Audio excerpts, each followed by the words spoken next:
Welcome back students. आज हम जो है नेक्स्ट लेक्चर की तरफ आते हैं। कुछ इम्पॉर्टेंट इसमें हम चीज़ें डिस्कस करेंगे। लास्ट टाइम अगर आपको याद हो तो जो हम बेसिक प्रॉब्लम जिसको डिस्कस कर रहे हैं वो है टाइम एवोल्यूशन ऑफ स्टेट्स। कि अगर आपके पास एक इनिशियल स्टेट गिवन है, जिस तरह इस एग्ज़ाम्पल में ये इनिशियल स्टेट गिवन थी with spin up along a direction which is fixed by angles theta and phi, the polar angle and the azimuthal angle। और हम ये जानना चाह रहे थे कि टाइम इवॉल्व स्टेट क्या है, यानी स्टेट एट टाइम टी क्या है, जो कि यहाँ पे ये क्वेश्चन हमारे सामने था। तो इसमें जो हमने एक बुनियादी चीज़ सीखी है वो ये है कि जो स्टेट्स हैं, टाइम इवॉल्व स्टेट्स जो हैं, उनको हासिल करने का सबसे बेहतरीन और आसान तरीका ये है कि आप इनिशियल स्टेट को एनर्जी आइगन बेसिस में एक्सप्रेस करें। जिस तरीके से हमारे पास जो हम प्रॉब्लम स्टडी कर रहे थे पहले, उसमें जो एनर्जी बेसिस थे, एक सेकेंड इसको मैं थोड़ा क्लियर कर दूँ। जो एनर्जी बेसिस थे वो eigen states of S Z operator भी थे, क्योंकि हैमिल्टोनियन और एस जी ऑपरेटर्स एक दूसरे के प्रोपोर्शनल थे और कोई और स्पिन कंपोनेंट जो है वो हैमिल्टोनियन में नहीं आ रहा था। इसलिए जो eigen states of S G थी वो एनर्जी आइगन स्टेट्स भी थी।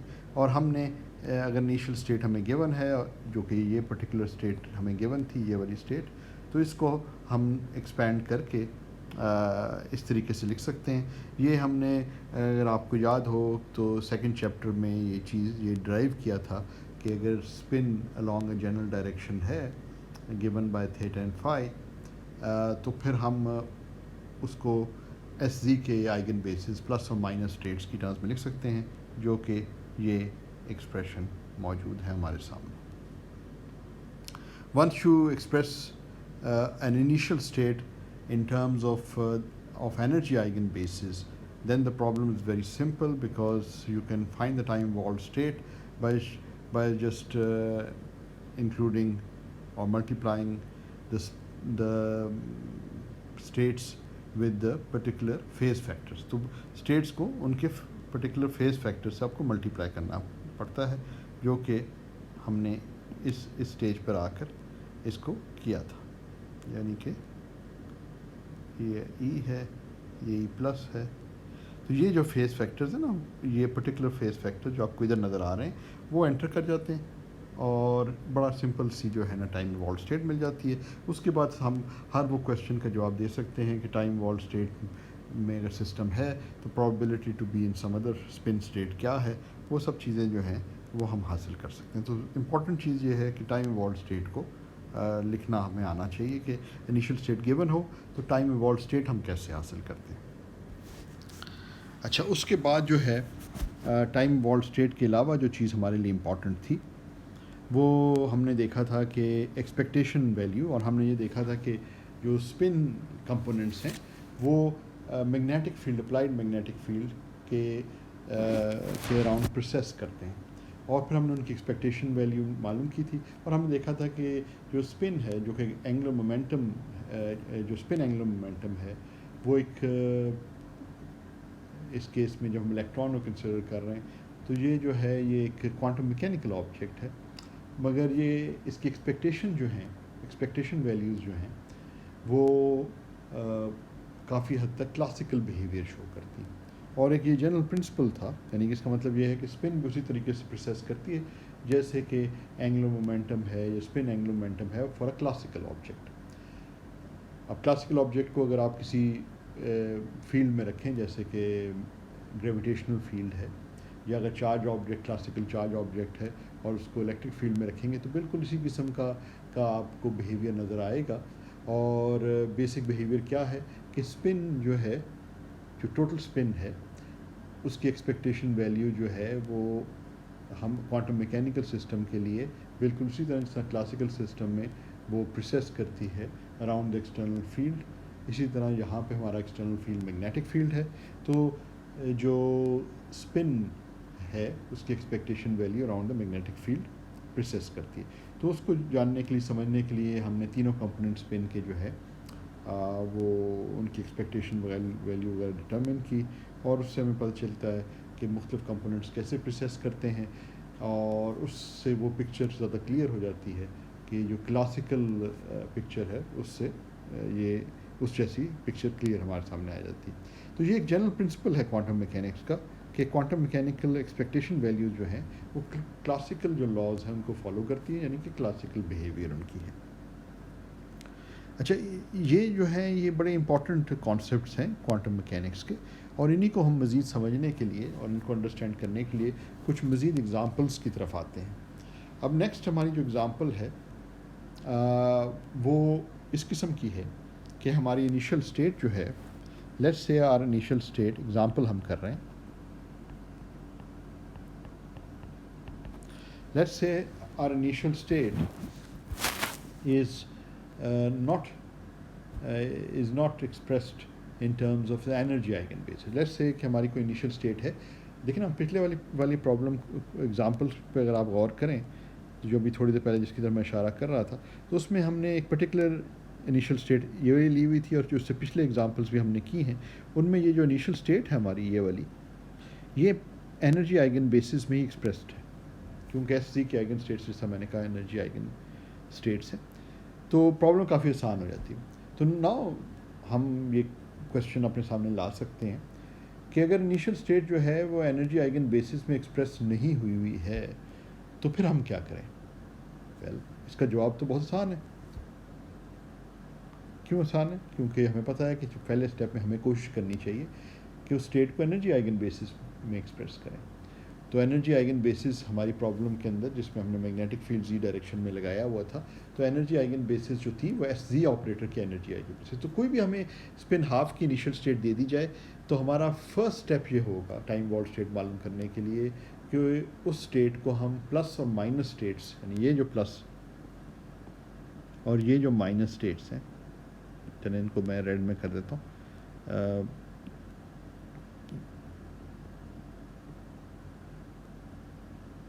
ताकि आपको पता चल जाए कि ये जो हमने प्लस और माइनस स्टेट्स हैं इनकी टर्म्स में उस स्पिन हाफ स्टेट को एक्सप्रेस करना है, ताकि हमारी वो जो इनिशियल स्टेट है वो एनर्जी आइगन बेसिस में आ जाए। तो let's say we are doing an example where our initial state, the given initial state, चलो इसको मैं वापस ब्लैक में कर लेता हूँ। Initial state is the initial state है इज, इसको इस तरह लिख लेते हैं, जो हमारी नोटेशन है इज दिस स्टेट। ये स्टेट तो अब हम फेमिलियर हैं कि ये क्या स्टेट है, यानी इसमें जब हम एस एक्स की मेजरमेंट करेंगे तो हमें minus H bar by 2 value मिलेगी। तो ये माइनस स्टेट है एस एक्स ऑपरेटर की, ठीक है ना। तो it is eigen state of the S X operator, but it's not an eigen state of the S Z operator, as you know. An S Z operator की जो है ना मैग्नेटिक फील्ड हमारा अभी भी जो है वो जी डायरेक्शन में है, इसलिए वो फिक्स कर रहा है हैमिल्टोनियन में जब एंटर करता है कि वो हैमिल्टोनियन एस जी के प्रोपोर्शनल हो जाता है, एस जी कंपोनेंट के। अगर आप मैग्नेटिक फील्ड किसी और डायरेक्शन में कर देंगे तो वो फिर उसके प्रोपोर्शनल हो जाएगा, तो उसके आइगन बेसिस जो हैं वो एनर्जी आइगन बेसिस बन जाएंगे। लेकिन हम जो भी एग्जांपल ले रहे हैं उसमें मैग्नेटिक फील्ड जी डायरेक्शन में है, तो energy eigen basis S Z operator की आइगन बेसिस है। अब हमारी इनिशियल स्टेट माइनस एक्स है, तो हमारा पहला स्टेप यही होगा, जैसे कि प्लस एन वाली स्टेट जो अभी हमने थोड़ी देर पहले देखी थी, इस स्टेट के ऊपर जब हम बात कर रहे थे,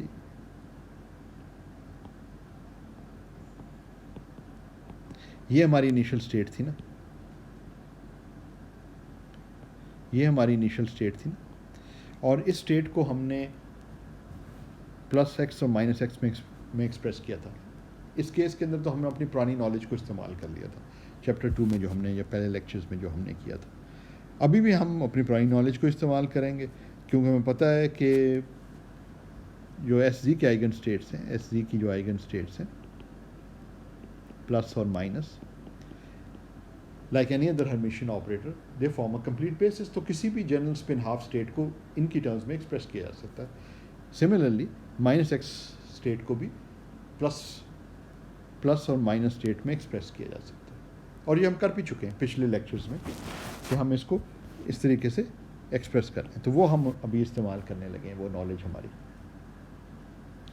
तो हम क्या करेंगे, हम सबसे पहला काम ये करेंगे कि जो हमारी इनिशियल स्टेट है, जैसे कि अगर टाइम एवोल्यूशन मालूम करनी है तो बहुत सिंप्लीफाई हो जाती है, फेज फैक्टर्स मल्टीप्लाई करते हैं, मगर शर्त ये है कि हम उसको एनर्जी आइगन बेसिस में एक्सप्रेस करें। तो एनर्जी आइगन बेसिस क्योंकि प्लस और माइनस स्टेट्स हैं, इसलिए ये हम अपनी प्रीवियस नॉलेज को इस्तेमाल करते हुए हम इसको एक्सप्रेस कर रहे हैं। सॉरी, इधर माइनस साइन होता है, प्लस एक्स के लिए प्लस साइन होता है और माइनस के लिए इधर माइनस साइन होता है। ये अगर आपको याद नहीं है तो आप पिछले लेक्चर्स को रिवाइज कर सकते हैं, चैप्टर 2 वगैरह को आप देख सकते हैं।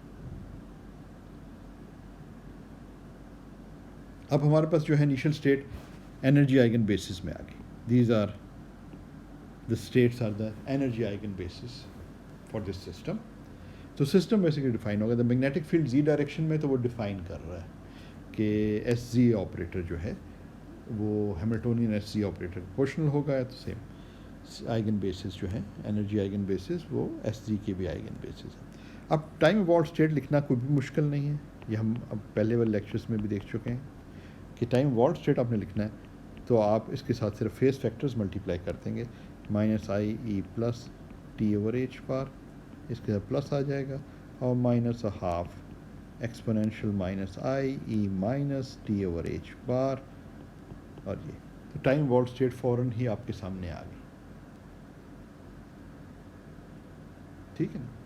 और ये भी आपको याद होगा कि वेयर ई प्लस माइनस जो हैं वो प्लस माइनस, ये हम पहले देख चुके हैं, ओमेगा नॉट ओवर 2। ठीक है, ये पिछले लेक्चर्स में हम ये चीज़ ड्राइव कर सकें जब हमने आइगन वैल्यू इक्वेशन लिखी थी।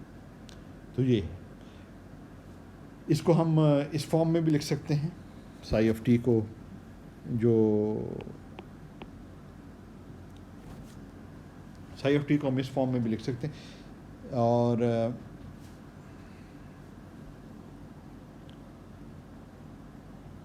इसको ऐसे लिख लेते हैं फ्रीक्वेंसी की फॉर्म में, जिस पहले हम लिख चुके हैं ना, चलो उसी तरह कर लेते हैं, थोड़ा कन्वीनियंस हो जाएगी। ई प्लस ओवर एच बार जो है वो ओमेगा नॉट के बराबर है, और ओमेगा नॉट जो है वो आपको पता ही है कि ओमेगा नॉट जो है वो e B naught over M e है, where b naught is the magnitude of the magnetic field, यहाँ पे गिवन है, और ई और एम ई जो है इलेक्ट्रॉनिक है, चार्ज एंड मास है। अच्छा, इसके अगली वाली टर्म जो है उसमें भी इसी तरह हम लिख लेंगे, सॉरी,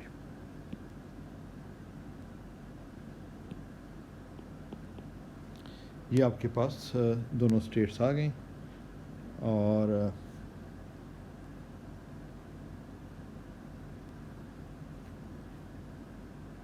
या उसमें सब्स्टिट्यूट करें तो ये 2 का फैक्टर इधर आना चाहिए। यस, ठीक है, उधर तो मैंने लिख दिया था, इसको मिस कर दिया, तो चलो इसको करेक्ट कर लेते हैं थोड़ा सा, ताकि उसी नोटेशन में हो, आप लोगों को बाद में कन्फ्यूजन ना हो।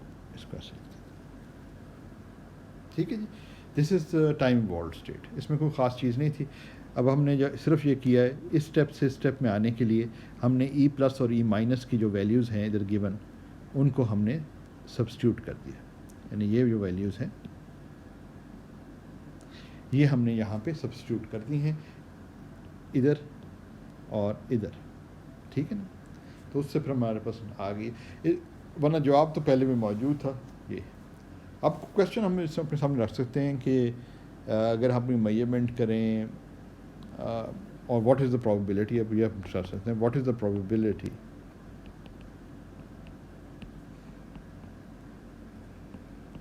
of obtaining Sx is equal to plus h bar by 2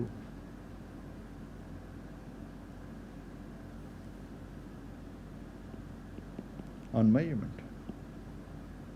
ठीक है, कि मेजरमेंट अगर करें Sx की, ऑब्जर्वेबल है, Sx की मेजरमेंट करें किस तरह, मतलब ये है कि हम ये कर सोच सकते हैं कि जैसे कि स्टर्न गर्लाख x वाला स्टर्न गर्लाख आपने रख दिया, इलेक्ट्रॉन बीम पे सामने, और आप ये देखना चाह रहे हैं कि टोटल नंबर इतने आ रहे थे, तो उनमें से कितने जो है आपको ये वैल्यू दे रहे हैं, तो उनका से आप प्रोबेबिलिटी डिटर्मिन कर सकते हैं। नंबर का रेशो लेके in the limit when you have a large number you can obtain the probability. तो क्वांटम मैकेनिकली हम इसे कैसे कैलकुलेट करेंगे? वेल, बहुत दफ़ा आप कर चुके हैं, you know the answer, it's not so difficult because ये प्लस एक्स वाली प्रोबेबिलिटी आप मालूम करना चाह रहे हैं, तो you just have to take the projection of psi of T on plus X and then take the absolute squared.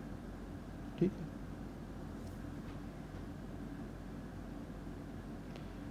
तो ये कोई मुश्किल नहीं है। साई ऑफ टी जो है वो इस बेसिस में लिखा हुआ है, तो बेहतर है कि प्लस को भी आप इसी बेसिस में लिख लें। प्लस को इस बेसिस में लिखने का मतलब ये है कि आपको पता है कि जैसे कि हमने इधर माइनस को लिखा था, इसको मैं अगर रेड करके आपको शो करूं, तो जिस तरह हमने इधर माइनस वाले को लिखा है,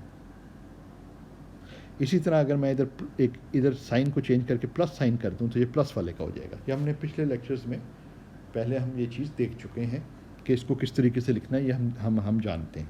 तो उसी नॉलेज को अगर हम इस्तेमाल करें तो ये इसको लिखा जा सकता है 1/√2 प्लस प्लस माइनस, तो ये आपके पास प्लस एक्स जो है उसकी एक्सपेंशन आ गई in terms of plus and minus, यानी एस एक्स का जो आइगन स्टेट है वो एस जी के आइगन स्टेट की टर्म्स में, आइगन स्टेट्स की टर्म्स में हमने एक्सप्रेस कर दिया because they form a complete basis, तो आप कर सकते हैं। ये एक्सरसाइज हम पहले कर चुके हैं, तो वो उसी को इस्तेमाल किया जाए। बस सिर्फ ये है कि यहाँ कैट है, यहाँ ब्रा है, तो ये ब्रास बन जाएंगी क्योंकि कॉम्प्लेक्स कोफिशेंट्स तो है नहीं, रियल कोफिशेंट है 1/√2। It's a trivial exercise. तो ये अगर आप एक्सरसाइज कर लें तो sign squared omega naught T/2 जवाब आ जाता है। ये आप चेक कर सकते हैं।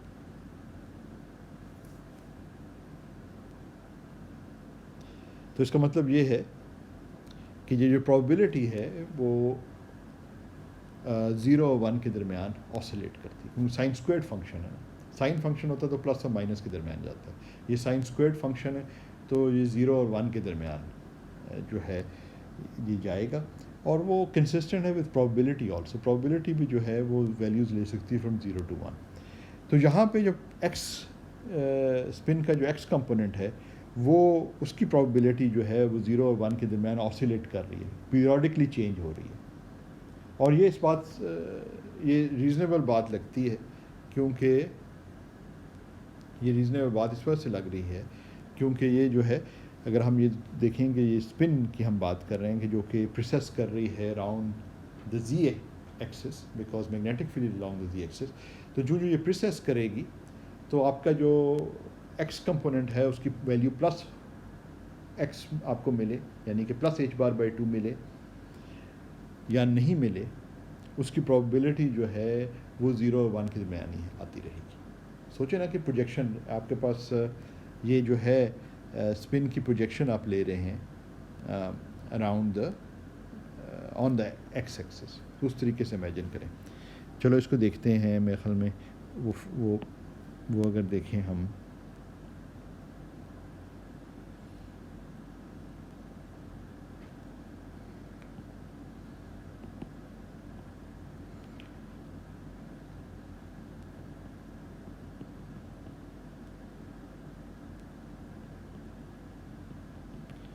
शायद आपको कुछ तस्वीरें भी अच्छी नज़र आ जाएं। ये देखें ना, ये तस्वीर देखें अगर आप, तो उसमें बेसिकली जो आपका स्पिन है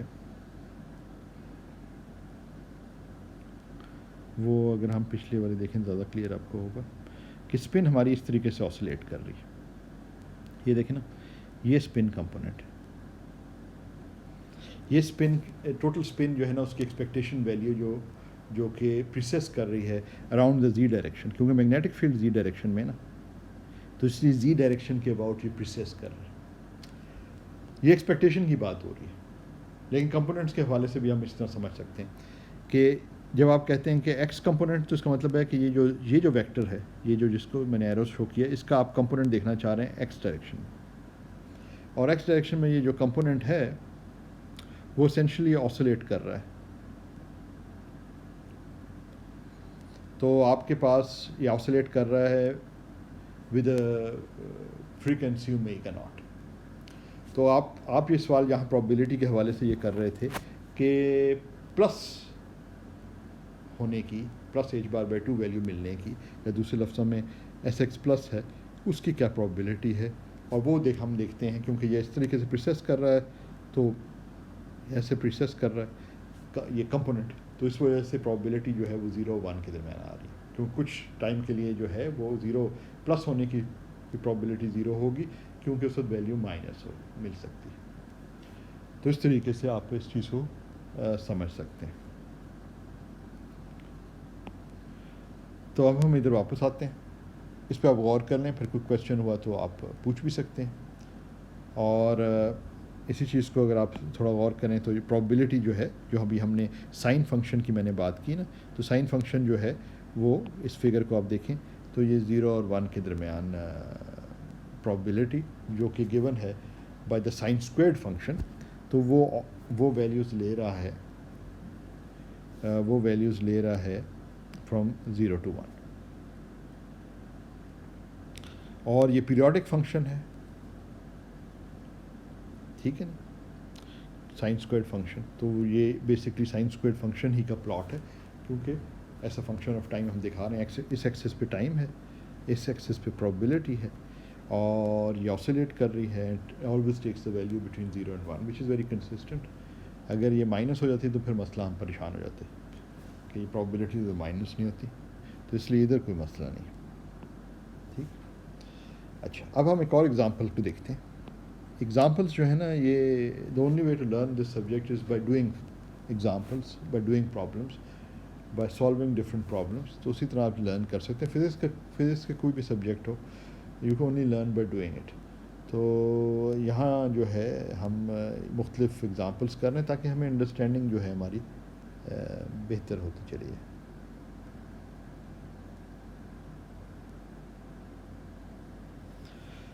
अच्छा जी, तो अब हम नेक्स्ट एग्जांपल में क्या करते हैं कि थोड़ा सा मैग्नेटिक फील्ड जो है वो हम थोड़ा अपने लिए मुश्किल बनाते हैं problem. Let's make it a little bit more challenging.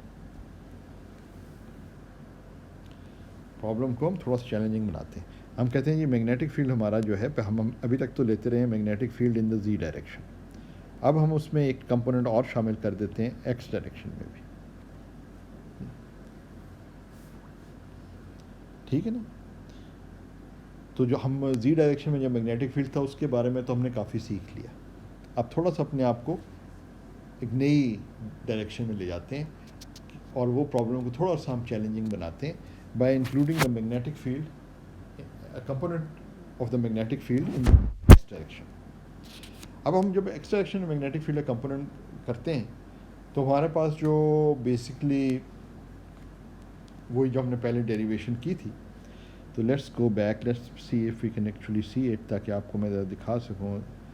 थोड़ा पीछे जाना पड़ेगा, आई डोंट रिमेंबर कि कहाँ पे था एग्जैक्टली, तो ज़्यादा पीछे चला गया।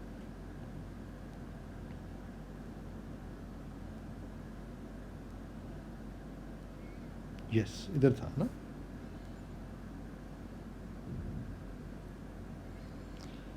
तो ये बेसिकली हमने जिस वक्त हमने हैमिल्टोनियन जो है किसी कोई मैग्नेटिक मोमेंट जो है मैग्नेटिक फील्ड में अगर आप उसको प्लेस करें तो मैग्नेटिक मोमेंट की एनर्जी जो है ना magnetic field is given by this Hamiltonian right here, ठीक है। फिर हमने स्पेसिफाई ये किया था कि मैग्नेटिक फील्ड जो है वो जी डायरेक्शन में है विद मैग्नीट्यूड बी नॉट, जो कि इधर गिवन है। उसकी वजह से फिर हमारा जो है ना ये जो हैमिल्टोनियन लेके हम आगे चले हैं वो एसेंशली ये हैमिल्टोनियन है, ये हैमिल्टोनियन, ठीक है। ये क्लासिकल हैमिल्टोनियन हो गया, ऑपरेटर्स की टर्म्स में लिखा तो ये क्वांटम मैकेनिकल होगा। इसमें हमने ये आइडेंटिफाई कर दिया e B naught over M e को, e B naught over M e को हमने एक फ्रीक्वेंसी है कि इसकी डायमेंशंस हैं, तो इसको ओमेगा नॉट और फ्रीक्वेंसी का हमने इसको फ्रीक्वेंसी के तौर पे ले लिया। अब हम हमारे प्रॉब्लम में अब ये नहीं रहा मैग्नेटिक फील्ड, यानी ये वाला जो केस था मैग्नेटिक फील्ड वाला वो अब नहीं रहा, यानी ये मैग्नेटिक फील्ड नहीं है। अब इसमें एक एक्स कंपोनेंट भी आ गया। तो ये जो हैमिल्टोनियन है जब हम लिख रहे हैं यहाँ पे जो स्टेप्स कर रहे हैं वो उसमें तब्दीली आ जाएगी। तो वो हम देख लेते हैं क्या बनता है। तो स्टार्ट हमने वहीं से लेना है कि माइनस म्यू डॉट बी है, कि हैमिल्टोनियन जो है वो minus mu dotted with B है, क्योंकि that represents the energy of a dipole which is at rest, magnetic dipole at rest in a magnetic field. और यही हम कंसिडर कर रहे हैं कि हम इलेक्ट्रॉन को मैग्नेटिक डाइपोल के तौर पे कंसिडर कर रहे हैं कि उसका स्पिन एंगुलर मोमेंटम है, तो corresponding to that there is a magnetic dipole moment and it couples with the magnetic field, and the energy that it has is given by this. So if a magnetic moment or magnetic field are pointing in the same direction, then you have the minimum energy. They're pointing in the opposite direction. दो ही आपके पास इस case में हो जाए, spin half है, तो दो ही situations हो सकती हैं, magnetic moment aligned along the magnetic field and magnetic moment opposite to the magnetic field. तो ये दोनों जो situations हैं, इसमें magnetic field अगर aligned है magnetic moment के साथ, या मैग्नेटिक मोमेंट अलाइंड है मैग्नेटिक फील्ड के साथ, तो मिनिमम एनर्जी होगी बिकॉज द माइनस साइन।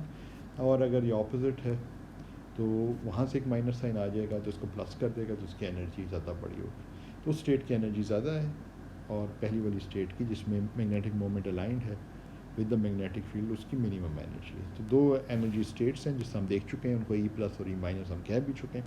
मगर उस प्रॉब्लम में अब हमारे पास सिचुएशन बदल गई, और हम अगर उसी तरीके से चलें तो अब हम लिख सकते हैं, इलेक्ट्रॉनिक चार्ज वगैरह डालें तो बिल्कुल उसी तरह अगर हम करते हैं तो पहले वाला जो है आपको एस जी दे देगा, और दूसरे वाला आपको E B one over M E S X देगा, क्योंकि जब आप म्यू डॉट विद बी करेंगे इस टर्म के साथ तो आपको एस जी मिल जाएगा, जब म्यू डॉटेड विद बी करेंगे इस टर्म के साथ तो आपको एस एक्स मिल जाएगा।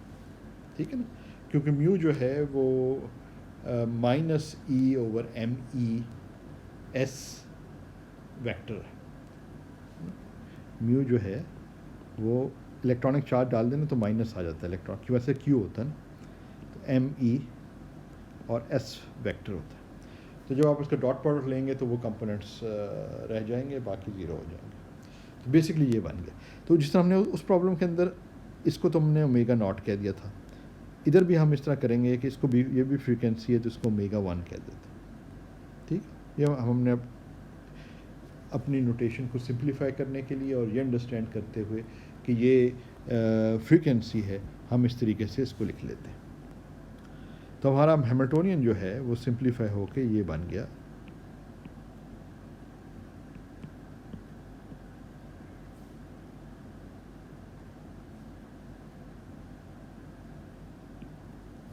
ठीक है, एस एक्स।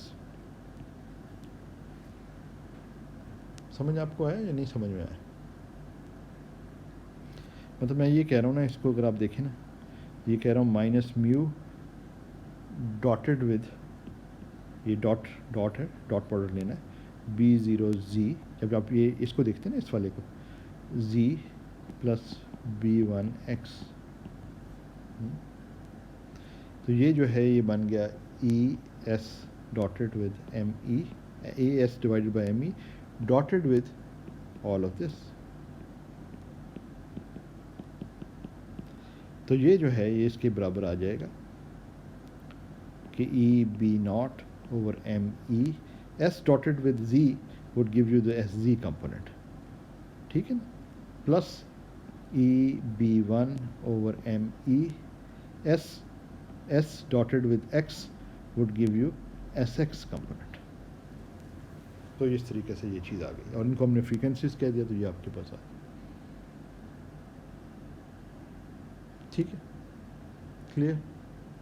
अब हम वी एक्सप्रेस, हम जिस तरह करते रहते हैं इसको मैट्रिक्स फॉर्म में लिख लेते हैं। स्पिन हाफ सिस्टम में matrix form is very convenient because 2x2 matrices होते हैं। कई दफ़ा हम इस चीज़ का जिक्र कर चुके हैं। इसको मैं ब्लैक कर लेता हूँ। Hamiltonian in s z basis, s z basis में हमें पता है कि ये एस एक्स और एस जी ऑपरेटर्स जो ये आ रहे हैं, इनकी क्या फॉर्म है एस जी बेसिस में ना। तो हैमिल्टोनियन को अगर हम ये इस्तेमाल करें तो ये बन जाता है ओमेगा नॉट h⁻/2 या c की फॉर्म लिख रहा हूँ 1 0 0 -1 प्लस ओमेगा 1 ये भी h⁻/2 0 1 1 0 है। ठीक, तो इसको आप लिख सकते हैं S h⁻/2 omega naught 0 0 minus omega naught plus 0 h⁻/2 common लिया हुआ है 0 ओमेगा 1 0 एंड ये आ गया। और अब आप इन दोनों को ऐड कर सकते हैं, इन दोनों को ऐड कर सकते हैं, तो आपके पास h⁻/2 आ गया और आपके पास आ गया ओमेगा नॉट। इस कंपोनेंट को इस कंपोनेंट के साथ ऐड कर रहे हैं ना कंपोनेंट वाइज, तो ये ओमेगा नॉट आ गया, ये ओमेगा 1 आ गया, ये ओमेगा 1 आ गया और ये आ गया माइनस ओमेगा नॉट। तो ये आपका हैमिल्टोनियन जो ऑपरेटर है इसे डॉट लगा लेते हैं हमारी नोटेशन के मुताबिक, ये ख़ास रिप्रेजेंटेशन में है और वो रिप्रेजेंटेशन जो है वो एस जी बेसिस में हम एक्सप्रेस कर रहे हैं।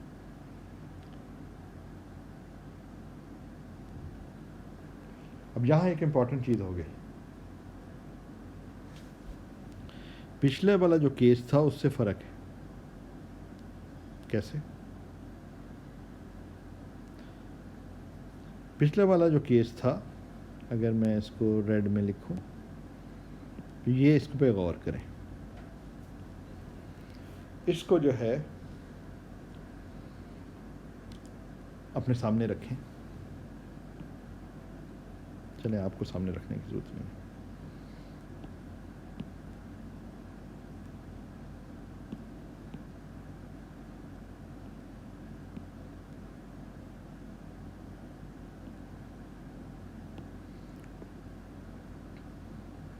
अब हम नीचे आते हैं।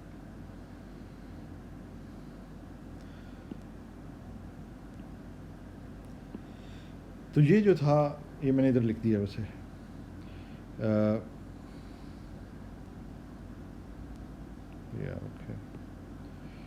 एनीवे ये जो है जो हमारे पास पहले हैमिल्टोनियन था वो इसेंशली ये हैमिल्टोनियन था, ये वाला। अब इस वाले को अगर आप गौर करें ना तो इसको अगर मैं लिखूं तो ये इस तरह बन रहा है h⁻/2 ओमेगा नॉट, अंदर मल्टीप्लाई कर रहा हूँ ना omega naught 0 minus omega naught. इसमें और इसमें देखिए क्या फ़र्क है।